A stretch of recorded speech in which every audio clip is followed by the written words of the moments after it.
Hiking is one of the top activities in Norway. The geography offers everything from urban strolls and casual forest walks to high-altitude mountains, coastal trails and Arctic tundra. Our team has been hiking since childhood, and we are collaborating with the expert mountain guides at Beito Aktiv for this video. Even if hiking looks easy, dozens of people die each year in the Norwegian wilderness, and rescue teams respond to hundreds of incidents every summer. Consult a local professional guide if you're unsure, and don't use this video as your sole source. We're focusing on summer hiking only. Winter tours are a different rabbit hole. This video is aimed at beginner and intermediate hikers. Number 1. The foundation. Fjellvettreglene. The basis of all hiking in Norway are the Fjellvettreglene, the 9 mountain rules. Number 1. Planlegg turen og meld fra hvor du går. Plan your hike and inform others about your route. Number 2. Tilpass turen etter evne og forhold. Adapt your route to your abilities and conditions. Number 3. Ta hensyn til vær og skredvarsel. Pay attention to weather and avalanche warnings. Number 4.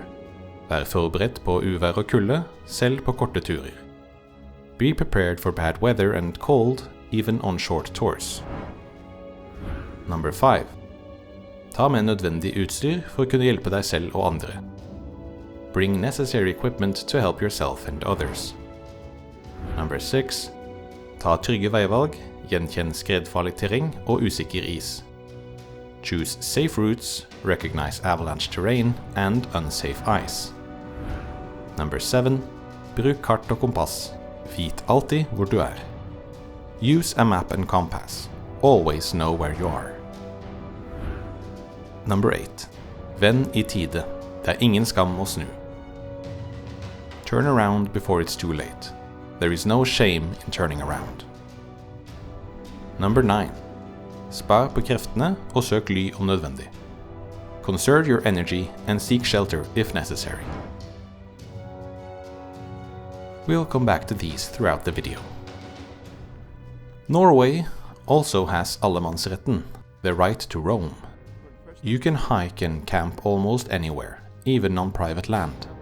But it comes with responsibilities. Don't camp closer than 150 meters from houses or cabins. Respect crops, livestock and wildlife. Close gates behind you and stay on paths through cultivated land. Most importantly, leave no trace. Take all your trash with you. By respecting these rules, you help preserve this incredible freedom for everyone. Number 2. Route planning and avoiding crowds. Before you hike, you need to know where you're going. The best resource is ut.no, with over 10,000 hiking suggestions across the country. It's Norwegian only, so use the web version with translation. You'll also find ideas on tourism sites and blogs. ut.no has 4 difficulty levels: easy, medium, difficult and expert. But they're inconsistent since each editor sets them. So here at Xplore Norway, we made our own system, based on length, height difference, gradient and difficult passages. For every 150 meters of ascent, add an extra kilometer to the length. Our green Very Easy label is for simple hikes under 5 kilometers and more or less flat. These are meant for families with small children or even strollers. An example would be walking along Akerselva in Oslo and Bondhusvatnet. The blue Easy label is for hikes under 10 kilometers, with less than 500 meters of ascent. No climbing passages, gentle gradients. Examples are the Madonna Trail or Raksetra.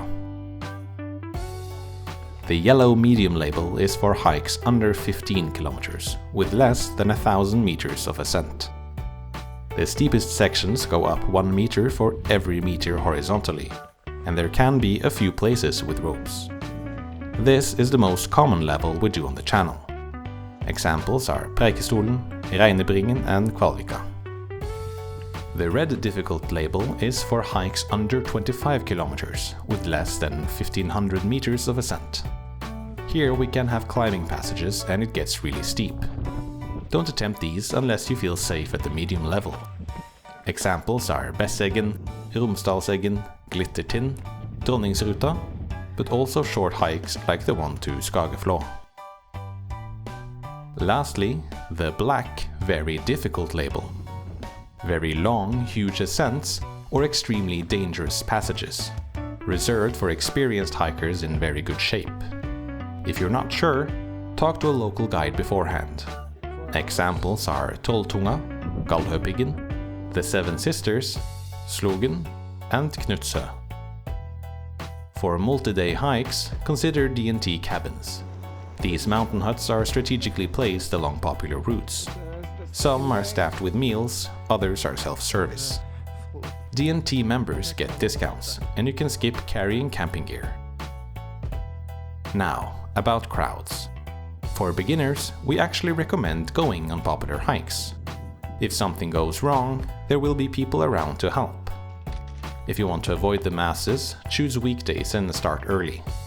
Less than 1 per mil of Norway's tens of thousands of hikes are overcrowded, so there's plenty to choose from. Number 3. Weather, your biggest challenge. It's absolutely crucial that you check the weather forecast for your hiking destination. It might be nice in the morning, but what about the afternoon? Use yr.no. Don't rely on your phone's built-in weather app.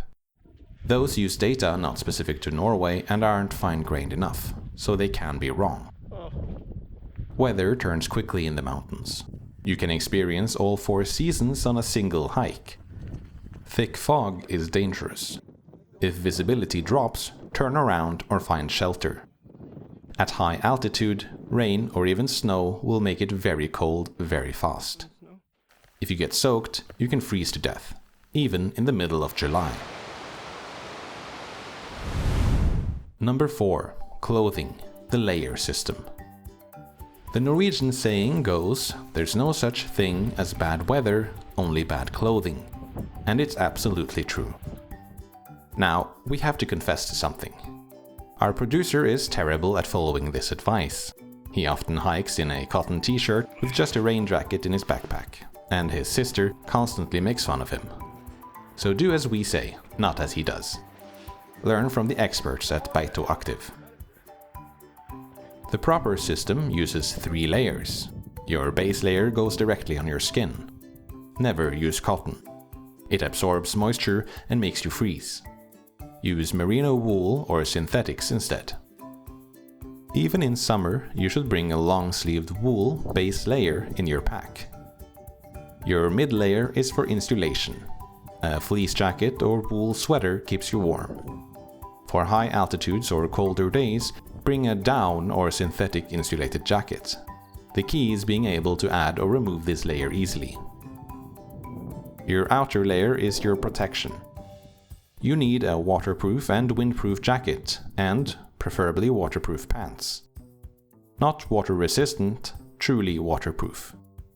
Materials like Gore-Tex work best because they keep rain out while letting sweat escape. Pack these even on sunny days. Always bring a warm hat, gloves, a buff, and a change of base layer. It can be 20 degrees at the parking lot and only 5 degrees with wind chill at the summit. We keep dry clothes in the car for when we get back. The golden rule: dress so you're slightly cool when you start. You'll warm up fast, and if you sweat too much, you'll get cold later. Or start warm and bring a big enough backpack for the layers you take off. Number 5. Footwear. Proper footwear makes a difference between an enjoyable hike, a painful one, and a dangerous one. Most people need hiking boots with ankle support. Sneakers and trainers are simply not suitable. After hours on uneven terrain with rocks and roots, unsupported ankles tire and sprains happen easily. Full disclosure: our producer personally uses low-cut hiking shoes and has for 20 years. But for most people, especially beginners, Ankle support is important. And if you don't walk regularly, your tendons, ligaments and muscles will be the limiting factors more than your shoes. Look for boots with good grip on both wet and dry surfaces. Norwegian trails can be slippery even in summer. Break them in before your trip. Good socks matter and are very individual. There's special anti-blister cream that helps a lot with prevention. If you feel a hot spot, stop and put on a plaster or moleskin. Don't hike hours in pain. Keep comfortable shoes in the car for afterwards. You'll find outdoor shops like XXL, Intersport and G-Sport in most towns. If you buy quality brands, prices are similar to other countries. And remember, walking 5 minutes in the shop isn't enough to know if boots will work for you. Spend the time to find the right fit. Number 6. What to pack. Our partners at Beito Aktiv provided their essential day hike packing list. Bring at least 1.5 liters of water per person, more for longer hikes. Pack your lunch plus high energy snacks like chocolate and nuts. You'll burn more calories than you expect in the mountains. Always pack a fleece sweater, even on warm days. Bring extra socks. Wet feet lead to blisters. A warm hat and gloves, even in summer at altitude. Sunglasses and sunscreen are mandatory because the sun is much stronger up high. For first aid, bring blister plasters, basic bandages, and pain medication. Look up standard hiker first aid kits on YouTube. A Mylar emergency blanket is worth carrying. Maybe you won't need it, but imagine finding someone with a broken leg who has to wait hours for rescue. A knife or a multi-tool is always handy. We always have one in case we need to fix our filming gear. Most hikers also pack a fire starter and some duct tape for quick gear fixes.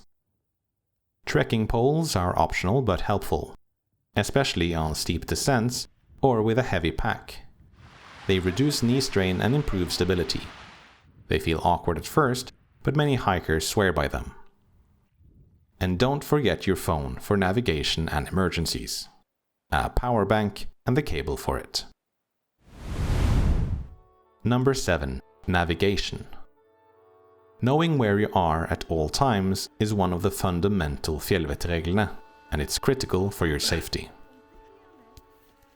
A physical map and compass are the most reliable navigation tools. No batteries, and they work everywhere. Realistically, most people don't carry them, ourselves included, but you should know where you are on the map at all times, whether on your phone or on paper. Download offline maps before your hike.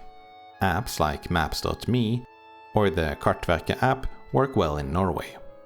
Your phone's GPS works without cell signal, but batteries drain fast in cold weather, and one drop can leave you without navigation. That's why paper backup is still recommended.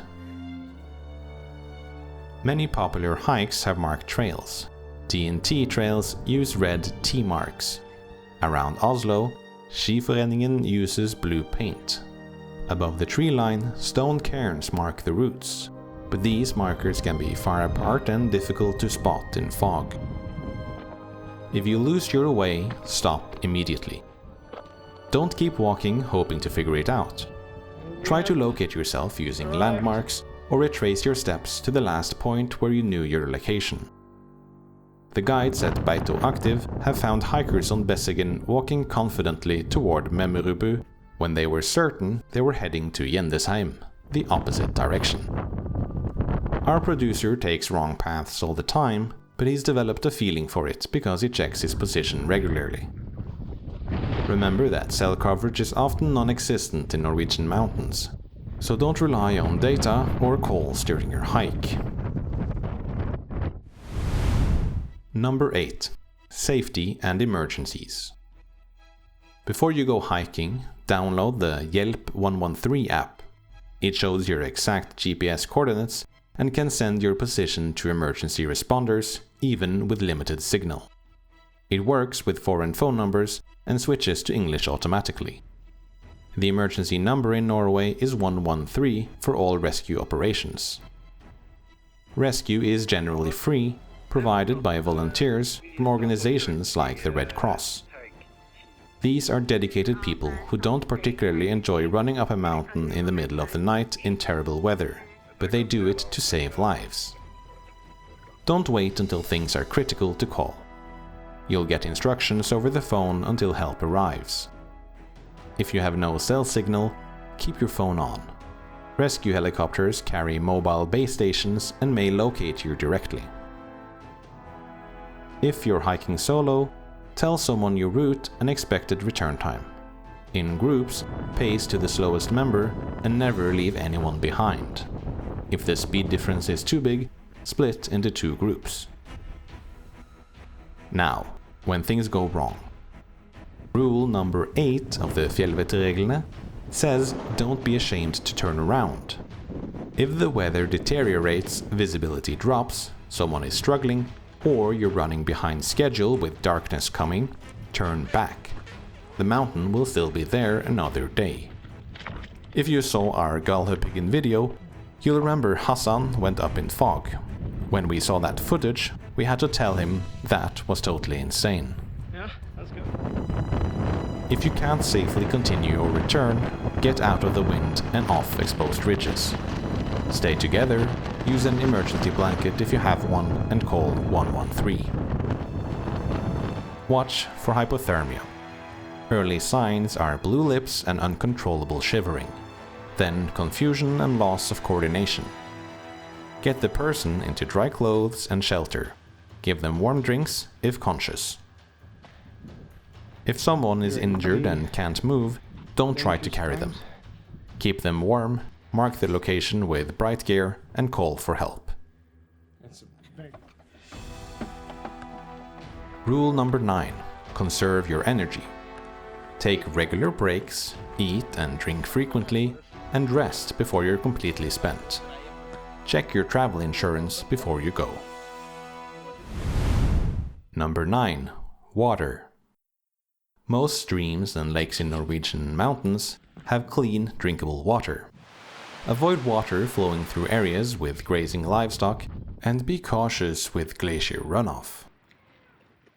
If you're approaching dehydration, drink from any available source, even a swamp. Severe dehydration is immediately life-threatening. Diarrhea from unsafe water can be treated later. Carry water purification tablets. They weigh nothing and make water drinkable in 30 minutes. We always keep emergency water in the car for rehydration after hikes. Norwegian tap water is excellent, the cheapest way to fill your bottles. Number 10. Wildlife. Let's be clear. You have far more chance of winning the lottery than being attacked by a predator in Norway. The real danger comes from the supposedly peaceful animals. Sheep are the most common encounter. Normally, they'll ignore you if you stay on the trail. But ewes with lambs can attack if you get too close. Same goes for cows. Reindeer usually avoid you, but males get aggressive in mating season. And moose pray you don't stumble on a cow with her calf. Then you'll need to run, and fast. If you have a dog, keep it on a leash at all times between April and October. The exact duration varies by municipality, but every year dogs attack and kill sheep and wild animals. There's one venomous snake, the adder, but it's pure luck if you encounter one. In the southern forest there can be a lot of ticks, which carry Lyme disease. If you stumble on an animal, stay calm and move away slowly. The animal will do the same, except for the ticks. They will chase you and suck your blood. Number 11. Trail culture and etiquette. Norwegians who are usually reserved will actually talk to you on the trails. And it's not just about being friendly, it's a safety practice.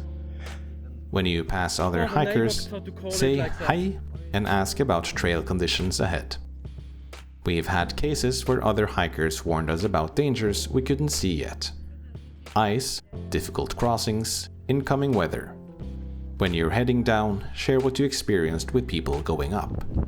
When parting ways, say "God tur" to wish them a good trip.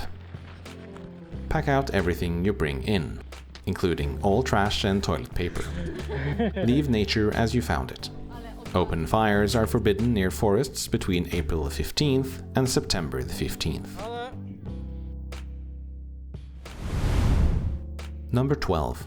When to hike and practical logistics. The best and safest time for mountain hiking is late June through September. Most trails are snow-free, the weather is the most stable, and all facilities are open. July and August are the warmest with the longest daylight, but also the most crowded. Along the coast in southern Norway, you can hike from March or April all the way to November. In the high mountains in northern Norway, snow can remain well into July, and new snow can arrive as early as late August. Always check local conditions for your specific destination. Spring offers beautiful scenery, but high trails may still be covered. Autumn gives spectacular colors and fewer crowds, but shorter days and less predictable weather. For parking, popular trailheads charge 100 to 300 kroners per day. Beitostølen is 250 kroners, Trolltunga P3 is 600. In less popular places, you might drop cash in an envelope in a box, and remote places are usually free. Don't park illegally just because others do. Everyone gets fined. Some hikes require a ferry or a boat to reach the trailhead. Check schedules in advance. They vary by season, and the last ferry might be early evening. If possible, take the boat first and hike back, so you're not racing at departure time. Number 13. Photography and social media ethics. Norwegian landscapes are incredibly photogenic, but safety and responsibility come first. Drones are forbidden in most national parks and many nature reserves. Check regulations before flying. We have a detailed video about drone rules in Norway. People have died trying to recreate photos they saw online. Dangerous spots like Flydalsjuvet in Geiranger attract visitors who don't understand the risks. We've also seen people approaching the Svartisen glacier, where they could be crushed by falling ice. In Norway, you're expected to use common sense. No photo is worth your life. The view is just as beautiful from a safe distance. Number 14. Tips for international visitors. If you're coming from a country without a strong hiking culture, Norwegian mountain hiking might feel very different from what you expect. What Norwegians consider an easy Sunday stroll might be challenging if you're not used to mountain terrain. Our producer remembers a team-building hike with colleagues from the US and Latin America. They thought we were trying to kill them with a 1-hour walk up a hill through the forest, something every Norwegian does casually on weekends. Start with hikes marked easy and work your way up. No shame in choosing shorter, gentler trails. The biggest mistakes are underestimating the weather and wearing inappropriate footwear. You can have all 4 seasons in a single day. In Norway, there are no safety railings at most viewpoints and minimal infrastructure. You're expected to take responsibility for your own safety. This freedom is wonderful, but it means being more self-reliant than you may be used to. Most Norwegians speak excellent English. Don't hesitate to ask for help on the trails. For US visitors, all distances are in kilometers, heights in meters. A Norwegian mile is 10 kilometers, but nobody uses it for hiking. One final piece of advice: stay flexible. Check the weather each morning and be willing to change your plans. Some of the best experiences come from unplanned decisions. a local recommendation, maybe a trail you spot while driving, a mountain that just looks inviting. We've put some real case examples in the description if you want to read more. God tur!